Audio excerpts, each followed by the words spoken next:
আজ দুপুরবেলা রেডি হয়ে নিয়েছি, যাব একটা নেমন্ত্রণ বাড়িতে। ছেলের ক্রিকেট প্র্যাকটিস যেখানে করে সেখান থেকেই পৈতে নেমন্তন্ন, ছেলের বন্ধু। সেখানে রেডি হয়ে নিয়েছি দেখো। আর আমি আজকে পুরোটাই কিন্তু নতুন পরেছি, জুতো, আমার জামা সবটাই কিন্তু নতুন। তারপরে একটুখানি আয়নার সামনে দাঁড়িয়ে একটুখানি ফটো তুলে নিলাম। তারপরে এখন বেরিয়ে গেছি। বেরিয়ে গিয়ে দেখি যে বৃষ্টি পড়ছে।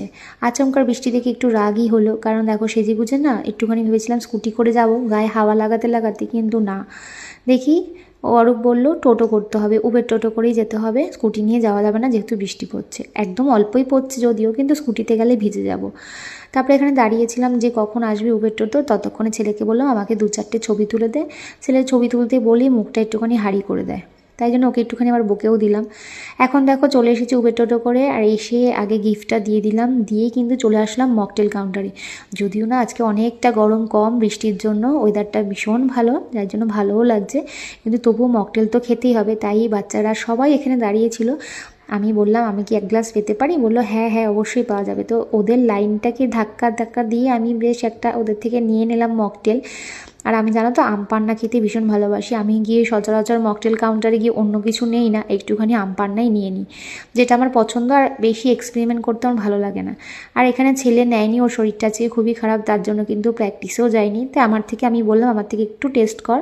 আর দুপুরবেলা যেহেতু খেতে হবে তাই জন্য বেশি খাবো না, 1 গ্লাসই খাবো। আর যদি প্রচুর গরম পড়তো তাহলে তো কথাই ছিল না, আমি মনে হয় মকটেল খেয়ে পেট ভরিয়ে রাখতাম। যথারীতি সেখানে যেখানে যাই গরমকালে আমি এই মকটেল খেয়েই পেটটা ভরিয়ে রাখি, খাবার দাবার বেশি কিছু খাই না। আর অরূপ নিয়েছিল এখানে ব্লু লেগন। ও ও বলেছিল যে আমার থেকে একটু টেস্ট করা, বললাম না এখানে আর খাবো না, আমি একটা খেয়েছি তো এটা তুমিই খাও।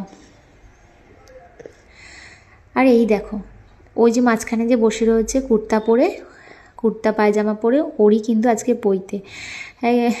বাচ্চাটা মুখটা শুকিয়ে গেছে। আসলে সবার এত ছবি তুলতে হয় না এই অনুষ্ঠান বাড়িতে, সবারই একটুখানি দেখো এখন বন্ধুরা মিলে ছবি তুলবে, তাই জন্য সবাই সবাইকে কিন্তু ডাকছে, এই ভাই আয়, এই ভাই আয়। বাচ্চাগুলো সত্যি কতটা কিন্তু দেখতে দেখতে বড় হয়ে গেল, তাই না বলো?